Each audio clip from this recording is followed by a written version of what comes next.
Hi welcome back friends, I hope आप सब मस्त होंगे। फ्रेंड्स, पिछली वीडियो में हम लोगों ने पास्ट के परफेक्ट कॉन्टिन्यूअस टेंस को समाप्त कर लिया था। आज हम लोग जो है उसके आगे वाले टेंस के बारे में पढ़ने वाले हैं।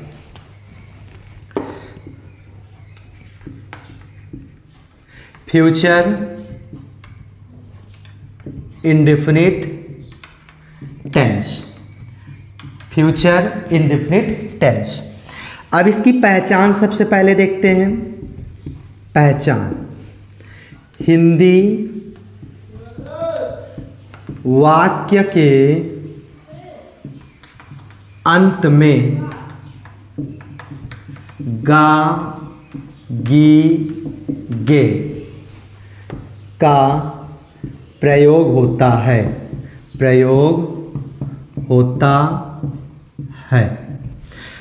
हिंदी वाक्य के अंत में गा, गी, गे का प्रयोग होता है, अर्थात ये इसकी पहचान हो जाएगी। अब जो है फ्यूचर के इंडेफिनिट टेंस का जो अफर्मेटिव सेंटेंस होता है उसका स्ट्रक्चर क्या होगा?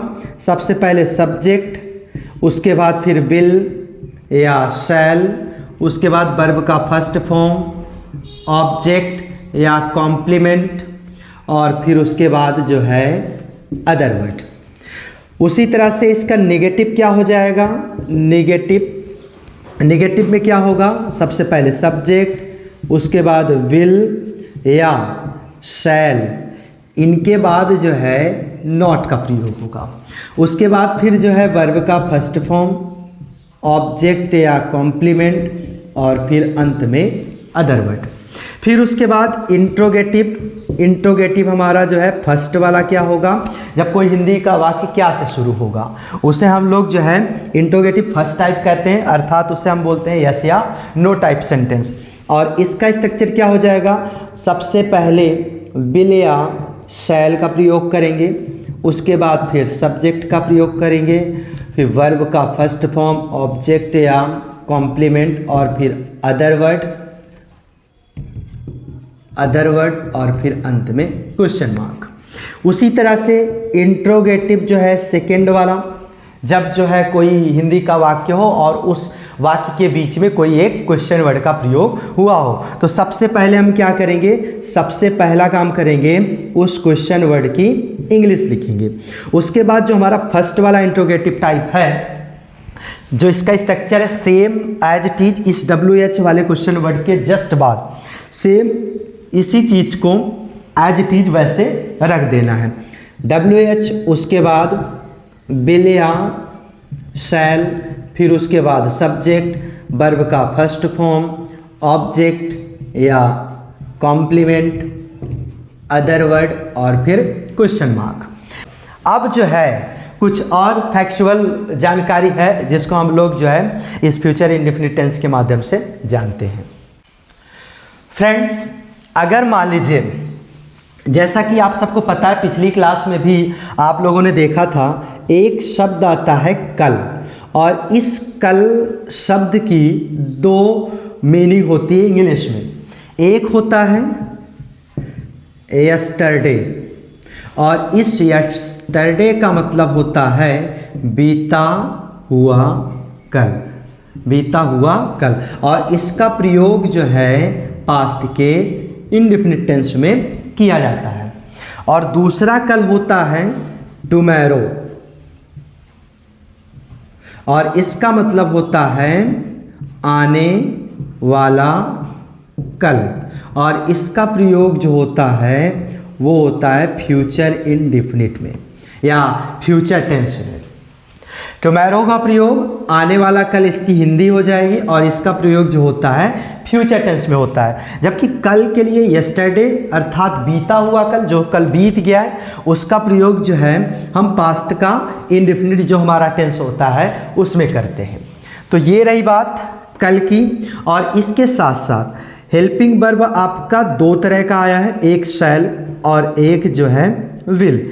शैल के साथ जो है आई और बी का प्रयोग करते हैं, अर्थात आई और बी जो हमारा सब्जेक्ट है, ये फर्स्ट पर्सन का सब्जेक्ट होता है, इसके साथ जो है हम शैल का प्रयोग करेंगे, शैल नामक जो है एक हेल्पिंग वर्ब का प्रयोग करेंगे। और आई बी को छोड़ करके, अर्थात सेकेंड पर्सन सब्जेक्ट और थर्ड पर्सन सब्जेक्ट, इन दोनों के साथ जो है विल का प्रयोग होगा। जैसे यू, ही, शी, इट, दे या किसी का नाम, इनके साथ किसका प्रयोग होगा? विल का प्रयोग होगा।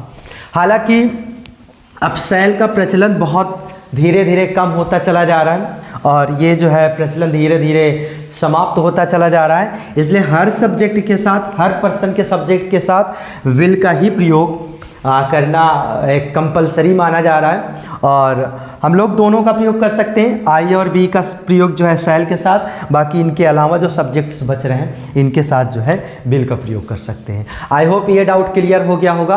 अब हम लोग जो है फ्यूचर के इंडेफिनिट टेंस का जो स्ट्रक्चर है उसके जरिए, उसके सपोर्ट से जो है कुछ ट्रांसलेशन को देखते हैं। वह कल राम के साथ मैच खेलेगा। वह कल राम के साथ मैच खेलेगा। वह कल पेन से एक पत्र नहीं लिखेगी। क्या तुम छत पर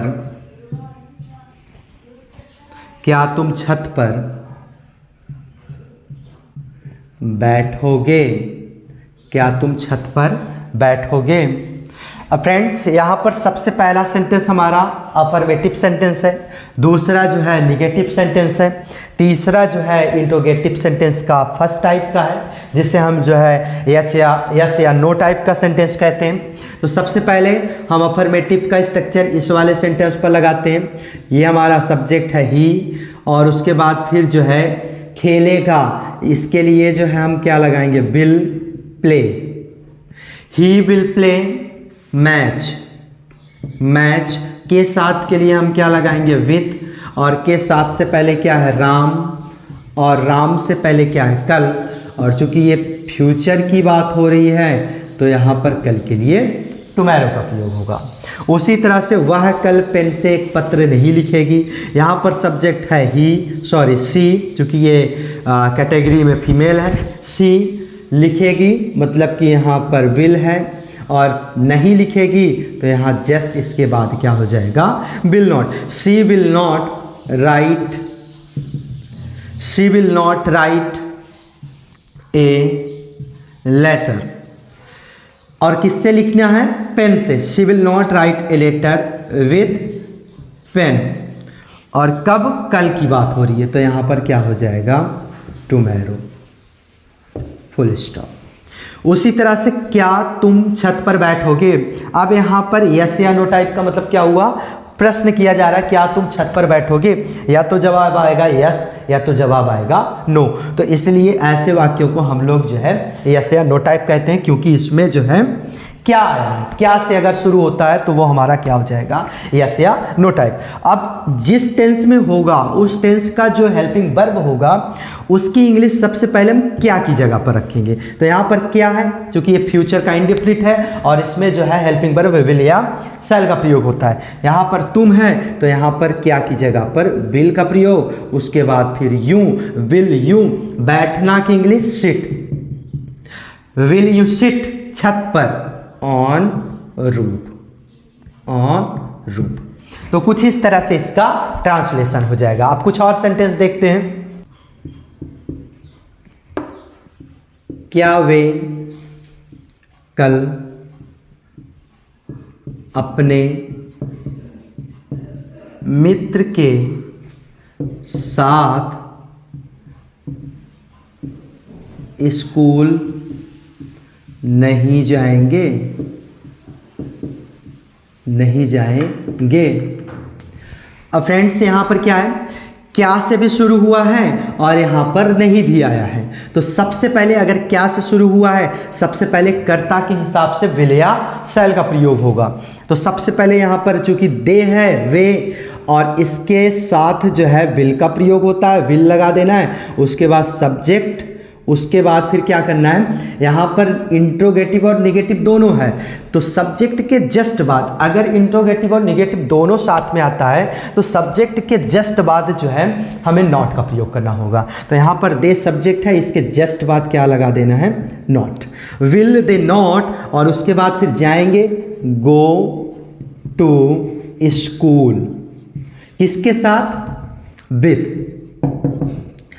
अपने मित्र, तो यहाँ पर अपने के लिए देयर लगेगा, क्योंकि देयर इसलिए लगेगा क्योंकि यहाँ पर सब्जेक्ट वे है, और वे के लिए पोजेसिव जो हमारा एडजेक्टिव होता है वो हमारा क्या होता है, देयर होता है। यहाँ पर देयर मित्र, फ्रेंड, फ्रेंड, और कल, कल की बात हो रही है तो यहाँ पर टुमेरो, ये हो जाएगा कुछ इस तरह से इसका ट्रांसलेशन। अब मान लीजिए अगर यहाँ पर नहीं ना होता तो इस दे के बाद नोट का प्रयोग ना होता, बाकी एज इट इज वैसे हो जाता। अब मान लीजिए कोई एक क्वेश्चन वर्ड बीच में शुरू हो, जैसे राधा, राधा कल एक गीत कैसे गाएगी, राधा कल एक गीत कैसे गाएगी। अब यहाँ पर क्वेश्चन वर्ड क्या है, कैसे, तो सबसे पहले अनुवाद करते समय, ट्रांसलेशन करते समय उस क्वेश्चन वर्ड की इंग्लिश पहले लिखनी है, तो हाउ, उसके बाद फिर according to the subject will या शैल, हाउ विल, फिर उसके बाद फिर राधा, हाउ विल राधा गाना, सिंग ए सॉन्ग, उसके बाद कल की बात हो रही है, यहाँ पर टुमेरो लगा देना है। आई होप समझ में आ गया होगा। अब एक और देखते हैं, हम कल स्कूल में, हम कल स्कूल में अंग्रेजी नहीं पढ़ेंगे, हम कल स्कूल में अंग्रेजी नहीं पढ़ेंगे। यहाँ पर क्या है, यहाँ पर है निगेटिव। अब सबसे पहले हम की इंग्लिश वी, और आई और बी के साथ शैल का प्रयोग होता है, तो be shall not, we shall not read English, we shall not read English in school tomorrow, तो कुछ इस तरह से इसका ट्रांसलेशन हो जाएगा। आई होप समझ में आ गया होगा। अब जो है फ्यूचर इंडेफिनिट टेंस के बाद हम लोग पढ़ने वाले हैं फ्यूचर का कॉन्टिन्यूअस टेंस।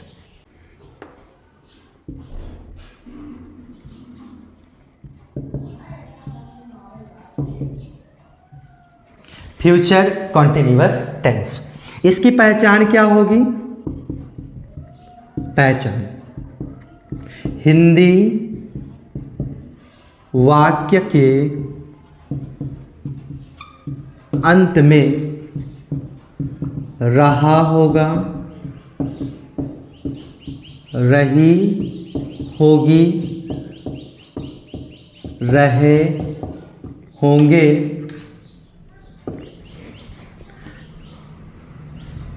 आदि आते हैं।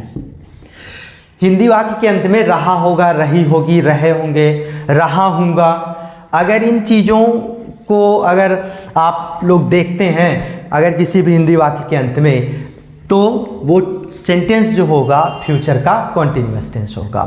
तो अब इसमें हर सेंटेंस का स्ट्रक्चर कैसे होता है हम लोग देखते हैं। सबसे पहले अफर्मेटिव सेंटेंस, सब्जेक्ट विल या शैल के तुरंत बाद क्या लगा देना है, बी। उसके बाद जो है वर्ब का फोर्थ फॉर्म, फिर ऑब्जेक्ट या कॉम्प्लीमेंट, और फिर जो है अदर वर्ड। उसके बाद इसका नेगेटिव क्या होगा, नेगेटिव में सबसे पहले सब्जेक्ट, फिर उसके बाद विल या शैल का प्रयोग, और इसके जस्ट बाद नॉट का प्रयोग, उसके बाद बी, उसके बाद वर्ब का फोर्थ फॉर्म, ऑब्जेक्ट या कॉम्प्लीमेंट और फिर अदर वर्ड। इसका इंट्रोगेटिव सेंटेंस फर्स्ट टाइप क्या होगा, जिसमें यस या नो टाइप वाला होता है, जिसे हम यस या नो टाइप कहते हैं। सबसे पहले विल या शैल का प्रयोग करना है, उसके बाद फिर सब्जेक्ट, उसके बाद फिर बी, उसके बाद वर्ब का फोर्थ फॉर्म, उसके बाद ऑब्जेक्ट या कॉम्प्लीमेंट, अंत में अदर वर्ड, क्वेश्चन मार्क। और क्वेश्चन वर्ड जब किसी हिंदी वाक्य के बीच में आता है उसके लिए हम लोग क्या देखते हैं, सबसे पहले उस क्वेश्चन वर्ड की इंग्लिश लिखनी है और उसके बाद फिर एज इट इज पूरा इंट्रोगेटिव सेंटेंस जो हमारा फर्स्ट वाला है उसे एज इट इज पूरा वैसे लिख देना है। तो विल या शैल, फिर उसके बाद सब्जेक्ट, फिर बी, फिर उसके बाद वर्ब का फोर्थ फॉर्म, फिर ऑब्जेक्ट या कॉम्प्लीमेंट, अदर वर्ड और अंत में क्वेश्चन मार्क। तो कुछ इस तरीके से फ्यूचर के कॉन्टिन्यूअस टेंस का स्ट्रक्चर होता है। अब हम लोग देखते हैं इससे संबंधित ट्रांसलेशन को। तुम कल स्कूल में एक गीत गा रहे होगे। तुम कल स्कूल में एक गीत गा रहे होगे। इसके लिए क्या करना है, सबसे पहले you will be singing a song in school tomorrow. मैं कल बाजार में सब्जी खरीद रहा हूँगा। I shall be buying vegetable. I shall be buying vegetable, subject helping verb, V four object, vegetable in market tomorrow. ये पूरा हो जाएगा अदर वर्ड। उसी तरह से वे रसोई घर में खाना नहीं खा रहे होंगे। वे रसोई घर में खाना नहीं खा रहे होंगे। यहाँ पर दे है, सबसे पहले दे लगाना है वे के लिए।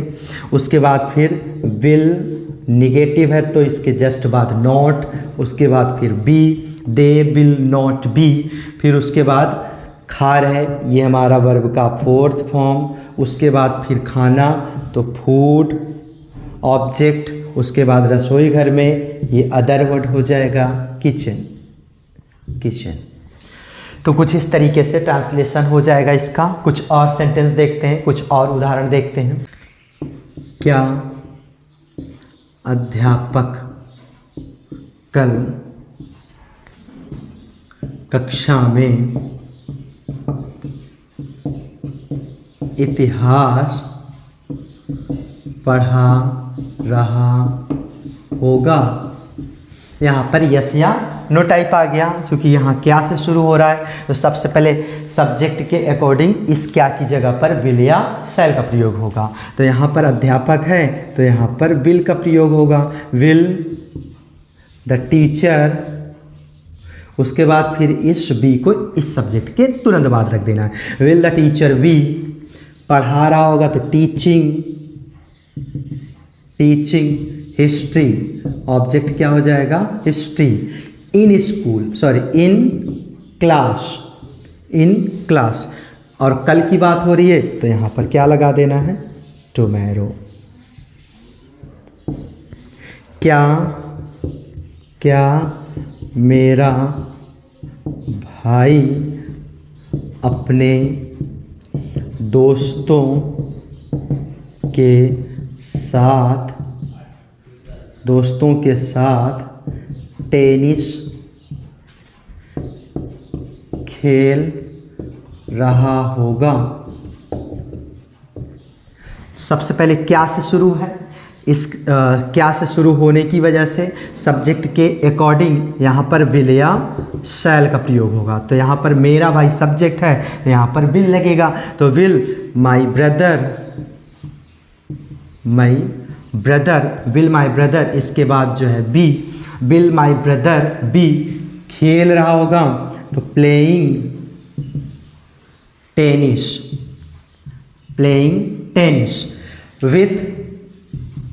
विथ अपने दोस्तों के साथ, हिज फ्रेंड्स।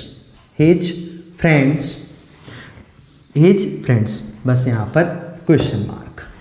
यहाँ पर माई ब्रदर थर्ड पर्सन है और इसका प्रोनाउन सब्जेक्ट जो होगा वो ही होगा, और इस वजह से यहाँ अपने के लिए हिज का प्रयोग लगा है, अर्थात हिज का प्रयोग होगा, क्योंकि ही का जो पॉजेसिव एडजेक्टिव होता है वो हमारा क्या होता है, हिज होता है। आई होप समझ में आ गया होगा। कुछ और उदाहरण को देखते हैं। तुम मैदान में मैच कब खेल रहे होगे। तुम मैदान में मैच कब खेल रहे होगे, यहाँ पर क्या है, क्वेश्चन वर्ड है। तो सबसे पहले व्हेन, उसके बाद फिर क्या करना है, सब्जेक्ट के अकॉर्डिंग विल या शैल का प्रयोग करना है, विल, उसके बाद फिर सब्जेक्ट, उसके बाद फिर be. When will you be, खेलना प्ले, इसका फोर्थ फॉर्म आईएनजी लगा देना है। When will you be playing match, कहाँ पर, मैदान में, इन फील्ड। सीता कल रसोई घर में खाना कैसे पका रही होगी। यहाँ पर क्या करना है, कैसे है, सबसे पहले इसकी इंग्लिश हाउ, उसके बाद सीता के अकॉर्डिंग यहाँ विल या शैल का प्रयोग होगा, हाउ विल, फिर सब्जेक्ट, फिर यहाँ पर be. How will Sita be, पकाना की इंग्लिश कुकिंग, क्या पकाने की बात हो रही है, फूड। में, इन, कहाँ पर, रसोई घर में, इन किचन।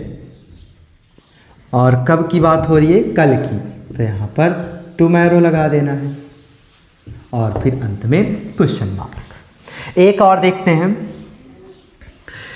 वह आज दिल्ली से आगरा कब जा रही होगी।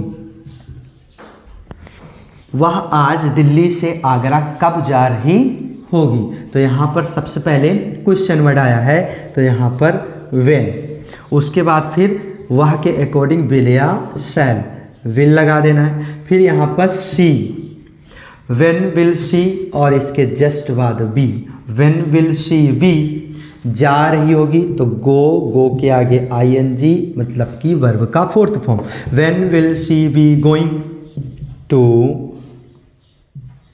आगरा, और से की इंग्लिश फ्रॉम, और से पहले क्या है, दिल्ली, और फिर कब की बात हो रही है, आज की, तो यहाँ पर टुडे कर देना है, यहाँ पर क्वेश्चन मार्क। आई होप समझ में आ गया होगा। और ये फ्यूचर का कॉन्टिन्यूअस टेंस भी आज हम लोग पढ़ चुके हैं, और ये हमारा जो है फ्यूचर का कॉन्टिन्यूअस भी यहीं पर समाप्त होता है। अगली वीडियो में हम लोग जो है फ्यूचर के परफेक्ट कॉन्टिन्यूअस टेंस को और फ्यूचर परफेक्ट टेंस को, इन दोनों टेंस को अगली वीडियो में हम लोग पढ़ेंगे। तब तक के लिए धन्यवाद।